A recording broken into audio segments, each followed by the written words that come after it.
अस्सलाम वालेकुम अजीज़ नाज़रीन हज़रात, आप तमाम का नवाज़ उर्दू यूट्यूब चैनल में इस्तकबाल है। नवाज़ उर्दू यूट्यूब चैनल की जानिब से उर्दू मीडियम के तलबा के लिए वीडियोज़ बनाए जाते हैं। तो आज का हमारा ये वीडियो कर्नाटका हुकूमत की जानिब से KSQASC यानी KSQ एग्ज़ाम 5वीं 8वीं और 9वीं के लिए बनाए गए नमूनतन सवाली प्रश्नों को हल किया जा रहा है। उसमें आज हम क्या है, 9वीं जमात का समाजी साइंस का सवाली पर्चा हल करेंगे। चलो देखें, 50 मार्क्स का सवाली पर्चा है। तो चलो सबसे पहले क्या है, 9वीं जमात में सिर्फ 8 ऑब्जेक्टिव सवालात होंगे। सिर्फ 8 क्या है, मुतबादिल जवाब वाले सवालात होंगे। बाकी तमाम क्या है, तहरीरी, डिस्क्रिप्टिव कहते हैं उर्दू में, हमारे आम ज़बान में तहरीरी होंगे। तो चलो ये सवालात कौन कौन से हैं देखेंगे पर एक एक करके। पहला, कर्नाटक कलकोटा सल्तनत का बानी कौन था? कलकोटा सल्तनत का बानी कौन था? कलकोटा सल्तनत का बानी ललित आदित्य था, या राज दुर्लभा वर्धना था, या विद्यादित्य था, या विजय दत्त था? तो सही जवाब क्या है? दूसरा, राज दुर्लभा वर्धना था। दूसरा ऑप्शन सही है। क्या है? दूसरा ऑप्शन सही है। तो उसके बाद अगला सवाल, शिवाजी की शिवाजी के सिपाही फौजी इस तरीके जंग में माहिर थे? कौन से तरीके जंग में माहिर थे शिवाजी के फौजी? ये सवाल पूछा जा रहा है। हाँ,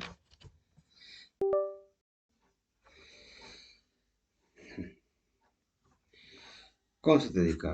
गोरिल्ला, या चक्रदी था, या तलवारबाजी में, या टंगे दस्ता? किस में माहिर थे? तो इसका सही जवाब है गोरिल्ला की महारत रखते थे फौजी। किसके? शिवाजी के। गोरिल्ला जंग यानी छुप छुप कर पहाड़ों में छुप छुप कर लड़ी जाने वाली जंग, उसको गोरिल्ला जंग कहा जाता है। तो उसमें क्या है, महारत रखते थे शिवाजी के फौजी। उसके बाद तीसरा सवाल है, रियासत मजलिस कानून साज का ऐवान बाला कौन सा है? रियासती मजलिस कानून साज, रियासती मजलिस कानून साज कौन है? विधानसभा है, या लोकसभा है, राज्यसभा है, या विधान परिषद है? कौन है इसमें? तो इसमें सही जवाब है विधान परिषद। ये ऐवान बाला विधान परिषद।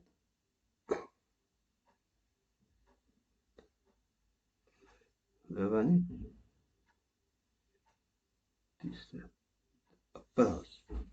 विधान परिषद ऐवान बाला है, याद रखिएगा, विधान परिषद। ये रियासती सतह पर होगा। और इसी तरह क्या है, बखिया विधानसभा, लोकसभा और राज्यसभा, ये क्या है, इसके बारे में क्या है, आप दरसी किताब उठाकर इसके बारे में मालूमात हासिल कीजिएगा, क्योंकि इसी तरह का सवाल आपके इम्तिहान में भी आ सकता है। अगला सवाल, हिंदुस्तानी समाज की संग मेल है? कौन सा संग मेल है हिंदुस्तानी समाज? शहरी बर्दबारी है, या कबायली बर्दबारी है, या देहाती बर्दबारी है, या सिर्फ बिरादरी, माफ कीजिएगा, शहरी बिरादरी, कबायली बिरादरी, या देहाती बिरादरी, या सिर्फ बिरादरी से ताल्लुक रखता है? तो ये क्या है, देहाती बिरादरी से ताल्लुक है हिंदुस्तानी समाज का संगमेल, क्योंकि हिंदुस्तान में बहुत सारे क्या है, देहात पाए जाते हैं, इसलिए क्या है, ये देहाती बिरादरी है। अगला सवाल, कर्नाटक के जू हयाती हल्के, बायोडाइवर्सिटी क्या है? कर्नाटक के जू हयाती हल्के मलेनाडु इलाका है, या घाटी का इलाका, या शिमाली इलाका, या जुनूबी इलाका? तो कर्नाटक के जू हयाती हल्के क्या है, मलेनाडु इलाका आता है। क्या है, मलेनाडु इलाका आता है, याद रखिएगा। इसके बाद अगला सवाल, कर्नाटक। छठा सवाल देखिएगा। हम्म, हम्म। कर्नाटक के इस जिले में ज्यादा आबशार पाए जाते हैं।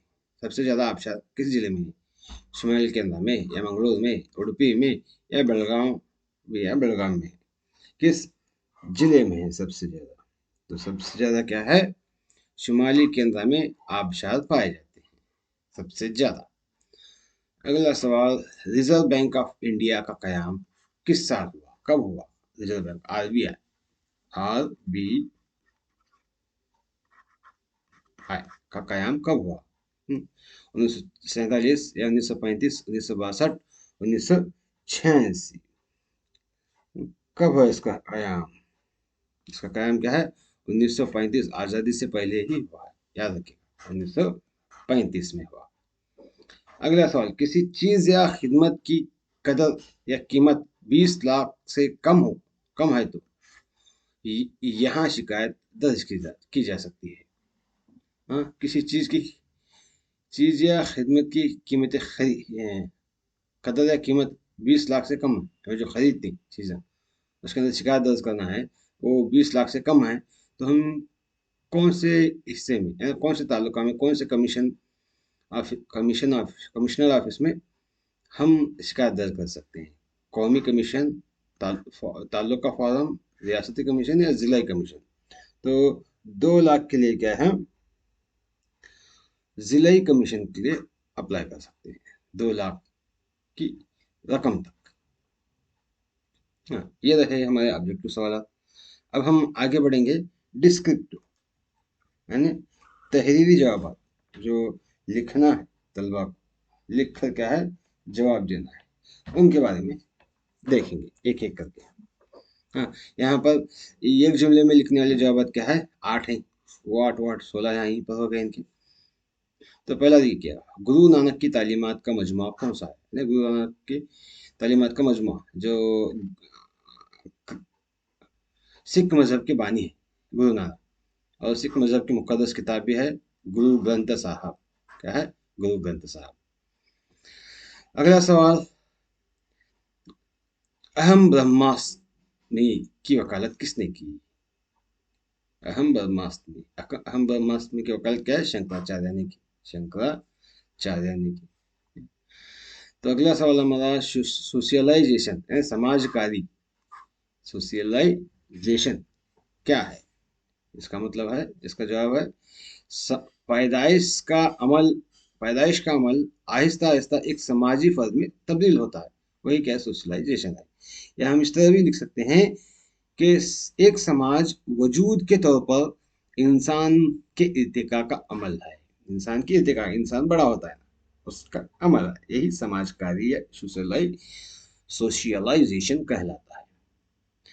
अगला सवाल, खानदानी माहौल में बच्चे बच्चा कौन सी कदरें सीखता है? खानदानी माहौल में, खानदानी का बच्चा क्या है, मोहब्बत, प्यार, भरोसा, सब्र, मेहरबानी और ताउन करना सीख लेता है।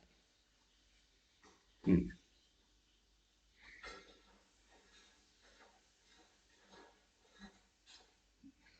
हाँ, देखिएगा।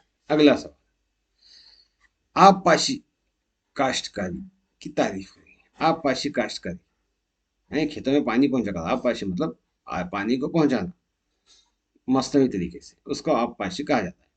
तो इसलिए क्या है, कुओं के जरिए, नहरों के जरिए, या टैंकों के जरिए पानी के इस्तेमाल से उगाई जाने वाली फसल को आबपाशी काश्तकारी कहा जाता है। अगला सवाल है हमारा, पैदावार के अमल क्या है, अवामिल क्या क्या है? पैदावार के अवामिल, पैदावार के अवामिल, जमीन, मजदूर, सरमाया, तंजीमात है। और उसके बाद अगला सवाल है, कारोबार, माफ कीजिएगा, कारवार शहर के करीब बहरी बेड़े को क्या कहा जाता है? सी बर्ड बहरी बेड़ा है। कारवार के करीब क्या है, सी बर्ड बहरी बेड़ा है। अगला सवाल देखिएगा, बाजार कारी या मार्केटिंग से क्या मुराद है? ये एक ऐसा अमल है जिसमें वो तमाम सरगर्मियां शामिल होती हैं जिसके नतीजे में पैदावारी से सारिफेन तक, यानी इस्तेमाल करने वाले, खरीदने वाले तक सामान और खिदमात की तरसील होती हो। यही क्या है? बाजार कारी से मुराद है। ये रहे 1 मार्क्स के सवाल। अब उसके बाद 2 मार्क्स के सवाल देखेंगे। ये कितने मार्क्स का है? सवाल नंबर 3।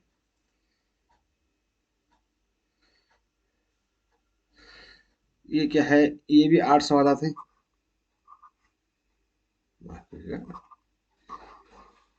8 सवाल थे, 2 मार्क्स के। तो 2 मार्क्स के, इस लिहाज से 8 ये 16 मार्क्स के, याद रखिए। तो पहला सवाल हमारा है, फ्रांस के इनकलाब के लिए माशी अवामिल किस तरह जिम्मेदार है? फ्रांस अगर इनकलाब चाहता है, हुआ है, तो माशी अवामिल किस तरह उसके जिम्मेदार बन गए? तो उसको देखें तो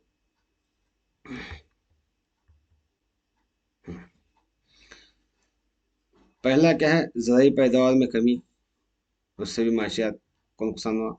ज़मीन से कम पैदावार होना, किसान मुतासिर होना, बार बार कहत साली पड़ना, ट्रेडियो ट्रेड यूनियनों के जरिए सनतों का कंट्रोल होना और सनती पैदावारी सलाहियत को कम होना। यही क्या है इसकी? फ्रांस के इनकलाब के लिए माशी अवामिल की जिम्मेदारी यही है। और उसके बाद अगला सवाल, लोक अदालत के कयाम का मकसद क्या है? लोक अदालत जो आमतौर पर देहातों में या करियों में या खास करके कोर्ट के बाहर की जाती है, वो अदालत का मकसद, उसका मकसद क्या है? समझौता पर जोर देता है, समझौता करने के लिए, यानी लंबे वक्फे के लिए उस केस को लड़ने से के बजाय फौरन समझौता करके उसको रफा दफा किया जाए, या और तेज और सस्ता फैसला देने के काबिल है, क्योंकि वकीलों को ज़्यादा पैसे जाते हैं अगर हम लंबा केस लड़ें, तो इसलिए लोक अदालत कायम करके तेजी से जल्दी और सस्ता फैसला करता है। दीगर अदालतों पर अदालती बोझ को कम भी करता है, ये इसके मकसद है। अगला सवाल, हिंदुस्तानी कबाइल को जोग्राफियाई लिहाज से किस तरह दर्जाबंदी की जा सकती है? हिंदुस्तानी कबाइल को अगर दर्जाबंदी करें तो यहाँ पर शुमाली मशरकी इलाके के कबाइल आते हैं, वस्ती इलाके के कबाइल, जनूबी इलाके के कबाइल, अंडमान और निकोबार जजायर में रहने वाले कबाइल। इस तरह से हम इनको तकसीम कर सकते हैं या दर्जाबंदी कर सकते हैं। अगला सवाल देखिएगा। अगला सवाल है हमारा, हिंदुस्तान में कर्नाटक के जोग्राफियाई महल वकूफ की वजाहत करना है। तो देखें तो हिंदुस्तान के जुनूब में वाक़ है कर्नाटक, और कर्नाटक हिंदुस्तान के जनूबी हिस्से में वाक़ है, ये 2 बार रिपीट हो गया। इसकी वसत 11.31 जनूबी अर्जबल्द से 18.45 जनूबी अर्जबल तक फैला हुआ है। इसकी ऊंचाई यहाँ से यहाँ तक, अगर ये कर्नाटक है, ये कर्नाटक है, तो यहाँ से यहाँ तक फैला हुआ है। और मगरबी अर्जबल्द में ये 74.12 यहाँ से ये हिस्सा, मतलब माफ कीजिएगा, हाँ, इस हिस्से से यहाँ से 78.40 तक क्या है, फैला हुआ है, इतने हिस्से में फैला हुआ है। ये इसका सही जवाब। अगला सवाल, मैग्नीज के इस्तेमाल के का जिक्र कीजिए। मैग्नीज कहाँ कहाँ इस्तेमाल किया जाता है? मैग्नीज क्या है? एक मरकब तौर पर इस्तेमाल होता है, और केमिकल में इस्तेमाल होता है, मतलब कीमिया या अद्वियात में कीमिया के तौर पर, बिजली की सनत में इसका इस्तेमाल होता है, और कीमियाई खाद में भी इसका इस्तेमाल किया जाता है।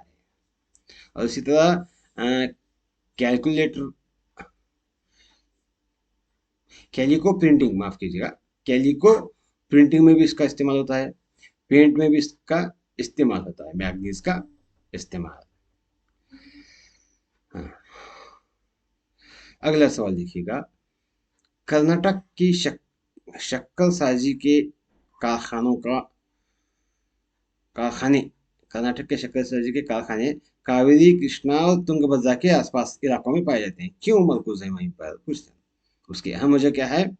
खाम गन्ने की दस्तियाबी, खाम गन्ना मिलता है वहाँ पर, विशाली आबोहवा है और काफ़ी पानी है, क्योंकि कारखानों के लिए पानी की ज़रूरत होती है, और नकल हमल का अच्छा निज़ाम है आने जाने के लिए, हुनरमंद मजदूर भी वहीं पर पाए जाते हैं, वसी बाजार है बेचने के लिए, और जदीद टेक्नोलॉजी का इस्तेमाल किया जाता है वहाँ पर, और बिजली की फराहमी भी आसानी से होती है।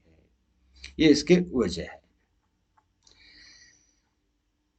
उसके बाद अगला सवाल देखिएगा, मेहनत मेहनत की तकसीम पैदावार में इजाफे में किस तरह मददगार है? मेहनत की तकसीम में यहाँ पर क्या है, लेबर लेबर की कारकर्दगी को बढ़ाता है, पैदावार का मियार अच्छा होता है, तखसिस तखसीस की तरफ ले जाता है, हर एक को हिस्से देता है, और तहकीक और इख्तिरा में मदद करता है, तहकीक करने में और इख्तिरा में।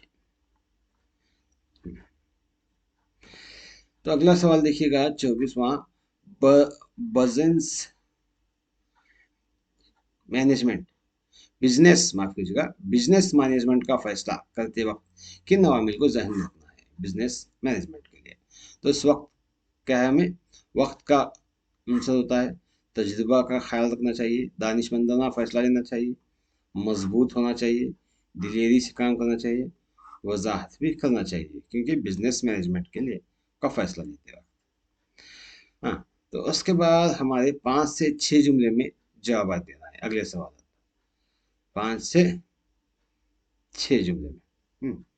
तो चलिएगा, ये 5 से 6 जुमले में जो जवाब देना है, हाँ, तो ये कितने कितने मार्क्स के हैं देखिए।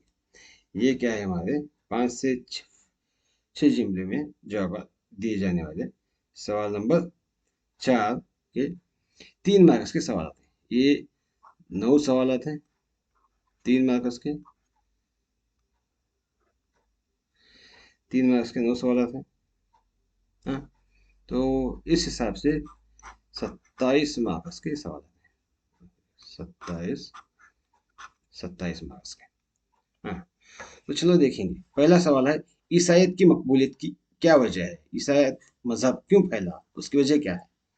पहला वजह क्या है, ईसाइयत की सादगी, आलमगीर भाईचारगी, और शहनशाह कुस्तुनतनिया की हिमायत, यानी उसकी हिमायत से फैला, और ईसाइयत को रियासती मजहब करार दिया गया, कहाँ पर, उनके इलाके में, और सादा तबलीगियात, तबलीग करने वाले सादा जिंदगी गुजारते थे, और ईसाई मशीनरियों का काम, मशीनरी यानी मुबल्लिग, हमारे ज़बान में मुबल्लिग कहा जाता है, तबलीग करने वाले, फैलाने वाले, उनका काम, उनकी मेहनतें, और 12 हवाइयों के जरिए तबलीग किया जाना, और गिरजाघरों का कयाम, इसकी वजह से क्या है, ईसाइयत मकबूल हो गई।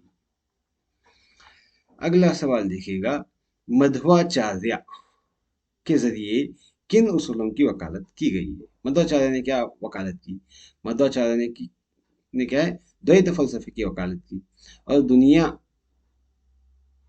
माया या वहम नहीं है, दुनिया परमात्मा के तौर पर सच्ची है, कहा, और इलाही रूह आजाद है, इलाही से रूह आजाद है, सिर्फ भगवान विष्णु सुप्रीम है, सबसे बड़ा क्या है, भगवान विष्णु ही है, कहा इन्होंने, और भगवान विष्णु की इबादत इंसानी रूह को बुलंद करती है, विष्णु की इबादत करना क्या है, इन्होंने कहा, जो इंसान की रूह को बुलंद करती है, इस तरह से उन्होंने कहा।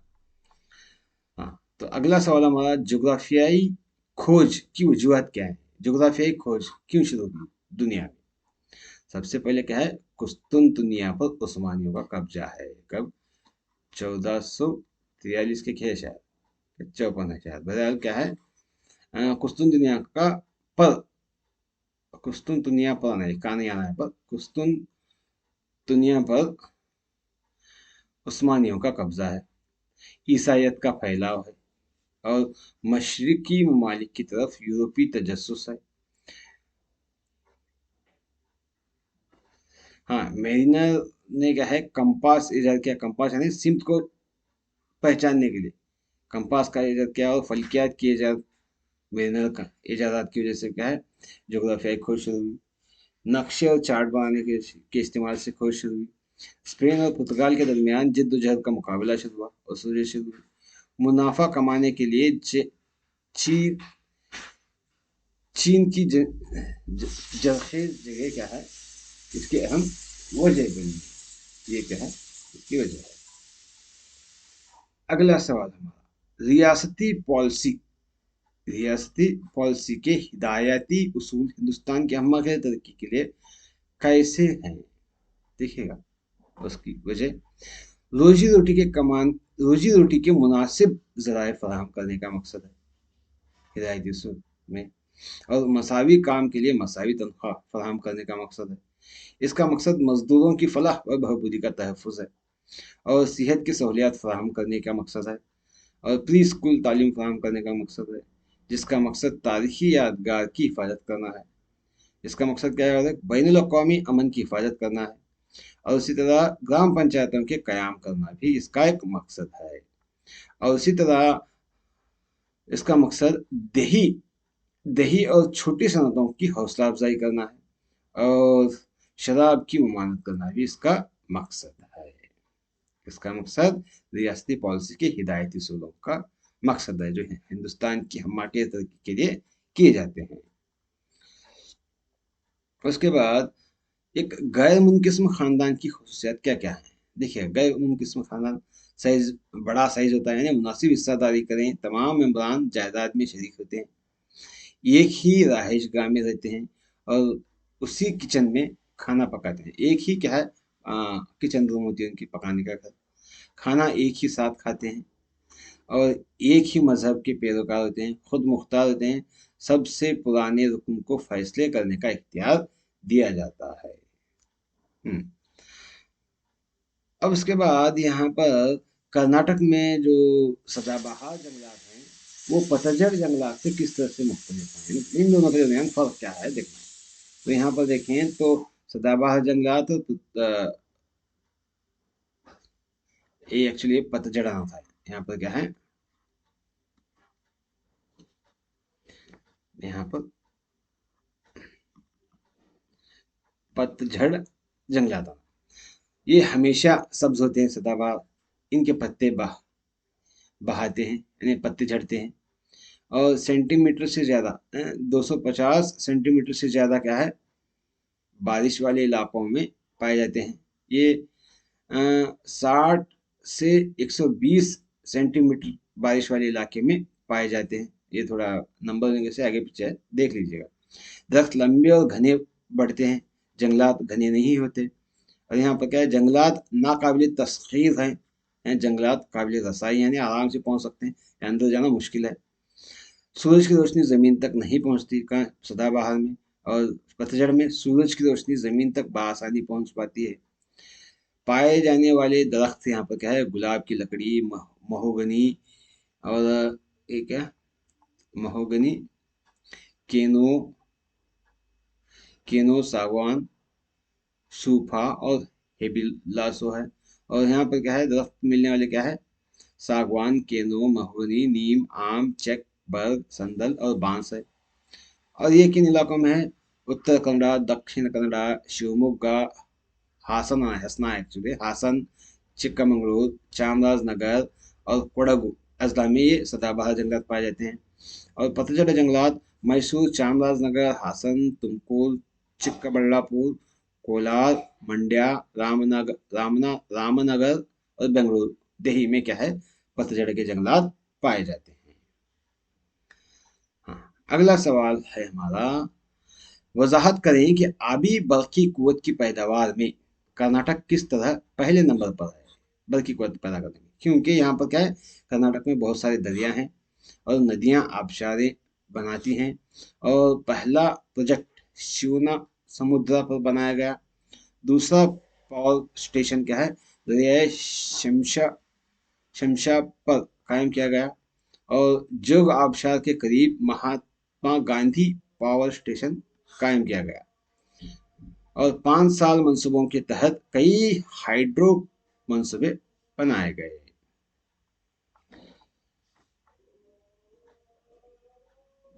और इसी तरह कर्नाटक, अगला सवाल हमारा, कर्नाटक में फ्लोरिकल्चर में अहम कारोबारी क्षेत्र के तौर पर क्यों तरक्की है कर रहा है। यहाँ पर फ्लोरिकल्चर यानी फूलों की कारोबारी, फूलों की बहुत मांग है। कर्नाटक में फूल बहुत उग रहे हैं। फूलों की ज़राअत में रहनुमाई है, फूल बरामद करना है। हुकूमत ने Karnataka egg, agro industries corporation कायम किए हैं। हुकूमत नेशनल हार्टिकल्चर बोर्ड ने आगाज किया है। हुकूमत फूलों का कारोबार कायम करने में मदद कर रहा है। और कोल्ड स्टोरेज की सहूलत फराम है यहाँ पर। और फेड सब्सिडी फेड सब्सिडी भी यहाँ पर दी जाती है फूलों के कारोबार करने वालों को। अगला सवाल, किसी मुल्क की मईशत की तरक्की में मार्केटिंग अहम है, कैसे? क्योंकि यहाँ पर मियारी ज़िंदगी में इजाफा होता है, सार्फिन के इत्मीनान को बढ़ाता है, पैदावार की हौसला अफजाई करता है और रोज़गार के मौके पैदा करता है, वसाइल के ज़्यादा से ज़्यादा इस्तेमाल को यकीनी बनाता है, सार्फिन की मुख्तलिफ ज़रूरियात को पूरा करता है, मुल्की तिजारत को फ़रोग देता है, गैर मुल्की तिजारत को भी फ़रोग देता है और लोगों की आमदनी में इजाफा करता है। और उसी तरह साथ ही साथ लोगों की बचत में भी इजाफा करता है। हाँ। उसके बाद सवाल नंबर 5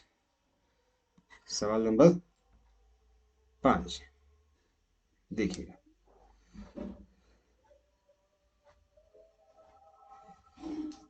सवाल नंबर 5 क्या है? 4 मार्कस के 4 सवाल हैं। 4 मार्कस के 4 सवाल मतलब 16 मार्कस। तो पहला सवाल है, रॉबर्ट स्यूल के मुताबिक कृष्ण दिवालिया एक बेमिसाल जंगजू था, मंदिर वाला बयान का साबित पेश करना है। अगर इसके बारे में अगर हम देखें तो ये क्या है, हुनरमंद जंगजू था, तमाम जंगें जीत ली थी, जनूब में अपनी सल्तनत को वसी की थी, गंगा राज को शिकस्त दी, रायचूर का किला जीत लिया और गोवा को फतह करने में पुर्तगालियों की मदद की, उदयगिरी किले पर कब्जा कर लिया। और उसी तरह क्या है, कालिंगा की राजधानी कटक को फतह किया, गजपति प्रताप रुद्रा को शिकस्त दी, बीदर और कलबुर्गी किलों पर कब्जा कर लिया, वजीर आजम कासिम बरीद को शिकस्त दी। इस तरह से उसने जीत हासिल की। उसके बाद अगला सवाल, वजाहत करें कि मुगल मईशत के दौरान सनतों ने किस तरह नुमाया किरदार अदा की। मुगलों ने कई कारखाने कायम किए और कारखाने भी आमदनी का जरिया थे। लाहौर, आगरा, फतेहपुर सिकरी और अहमदाबाद में फैक्ट्रियां कायम की। मशहूर टेक्सटाइल हाँ मशहूर टेक्सटाइल सनतें यानी बनारस, पटना, ढाका, चाबासपुरा और सोनार लाहौर, फतेहपुर सिकरी और आगरा में कायम की। और इसी तरह अकबर के ज़माने में सालों की बुनाई तैयार हुई। शाल जो ओढ़ते हैं उनकी बुनाई तैयार हुई। अकबर के ज़माने में कालीनों की बुनाई भी तैयार हुई और कश्मीर में शालें मकबूल हुई। कश्मीर में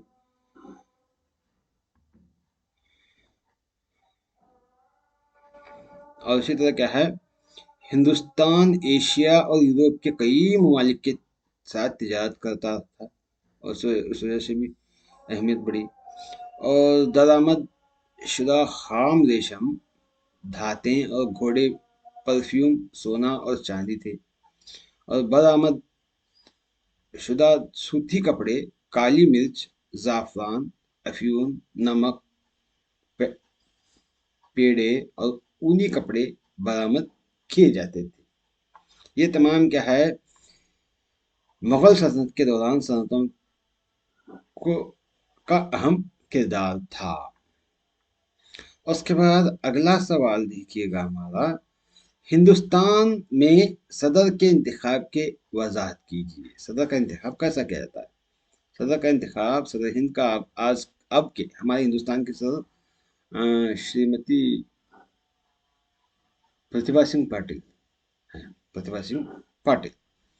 तो वो क्या है, आर्टिकल 51, 54 और 55 के सदर के इंतखाबात का तरीका बयान करता है, किस तरह से उनको इंतखाब करना है, 54 और 55 आर्टिकल में। और सदर का इंतखाब एक एग्जीक्यूटिव कॉलेज के जरिए किया जाता है, मतलब एग्जीक्यूटिव सिलेक्टेड चंद एक टीम होती है जो इलेक्शन कमीशन की जानिब से होता है उनका तकर्र। और पार्लियामेंट के दोनों ऐवान उनका इंतखाब करते हैं, और तमाम रियासतों की कानून साज मजलिस असम्बलियों के तमाम मुंतखब अरकान भी, और इसी तरह नई दिल्ली और पांडिचेरी के तमाम मुंतखब अरकान, इसी तरह सुप्रीम कोर्ट के जज इन्हें अहदे का हलफ दिलाते हैं। इन अहदे की मियाद मुद्दत इनकी 5 साल है, और दोबारा भी इलेक्शन के लिए अहल हैं, लड़ सकते हैं।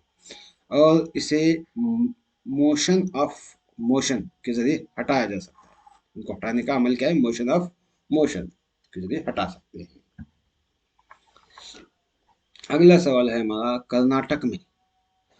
कर्नाटक में रोड ट्रांसपोर्ट सिस्टम रेलवे से बेहतर है, इसका जवाब पेश करना है, उसकी वजह पेश करना है, क्योंकि यहाँ गांव और कस्बों को जोड़ है, और तामीर करना आसान है, किनकी? सड़कों की। और बरकरार रखने के लिए आसान है, और रोड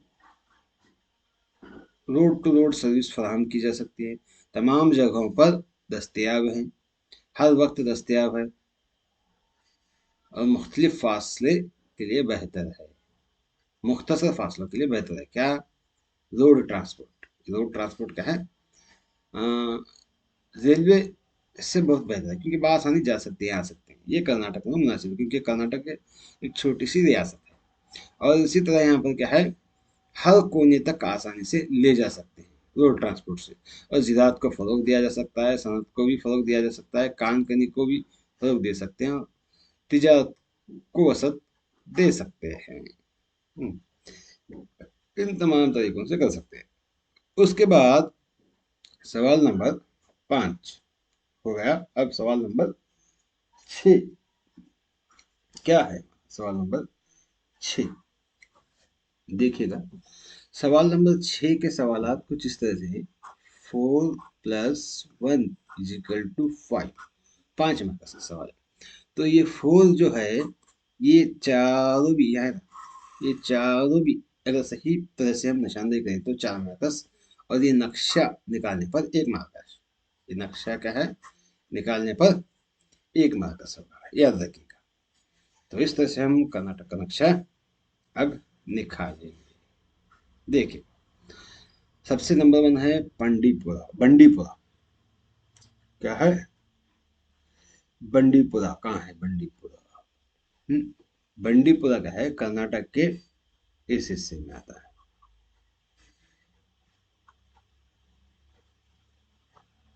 कर्नाटक के इस हिस्से में आता है।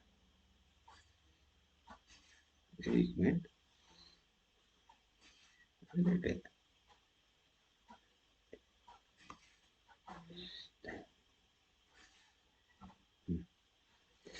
बंडीपुरा यहाँ आता है। बंडीपुरा क्या है?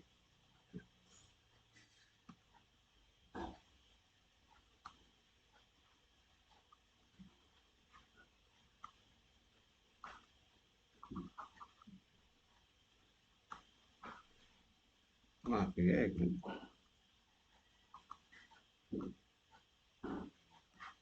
हाँ, ये बंडीपुरा है, नंबर 1।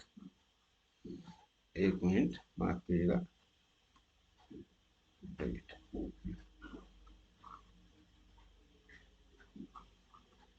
इसमें सही तरीके से नहीं आ रहा, फिर भी देखिए। नंबर 1 यहाँ पर बंडीपुरा आता है। क्या आता है? बंडीपुरा।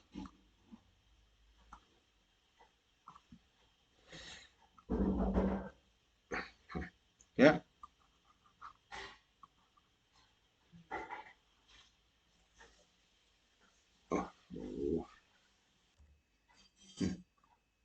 बंडीपरा, यहाँ पर आता है बंडीपरा। क्या? बंडीपुरा, यहाँ पर आता है। और उसके बाद क्या है? दांडेली। दांडेली कहाँ आता है? दांडेली यहाँ पर आता है, दांडेली। क्या? दांडेली। उसके बाद मंगलोर कहाँ आता है? मंगलोर यहाँ साहिली इलाके में, यहाँ मंगलोर आता है, मंगलोर आता है, मंगलोर। और बीदर कहाँ आता है? शुमाली इलाके में, यहाँ पर, यहाँ पर क्या है? बीदर आता है। इस तरह से हम इसकी निशानदेही करने पर पूरे पूरे पूरे पूरे 5 मार्क्स हमारे हो जाएंगे। इस तरह से क्या है, ये सवालियती पर्चा है। ये सवालियती पर्चा हुकूमत की जानिब से कन्नड़ा और अंग्रेजी में आया था। हमने इसको ट्रांसलेट करके आपके सामने पेश किया है। उम्मीद है कि हमारी हमारा ये वीडियो आपको पसंद आया होगा। और इसके ट्रांसलेशन में, इसके तर्जुमे में क्या है, कुछ थोड़ी छोटी मोटी गलती हो गई होगी। अगर ऐसी गलती कहीं आपको नजर आए तो किताब देखकर उसको दुरुस्त कर लीजिएगा और हमें भी कमेंट में बताइएगा। उम्मीद है कि आपको हमारा वीडियो पसंद आया होगा। इंशाल्लाह फिर अगर आप चाहते हैं कि इसी तरह से वीडियो देखना चाहते हैं तो हमारे चैनल को सब्सक्राइब कीजिएगा, लाइक शेयर कीजिएगा और हमारे टेलीग्राम ग्रुप में ज्वाइन हो जाएगा। इंशाल्लाह अगले वीडियो में मुलाकात करेंगे। अल्लाह हाफिज़।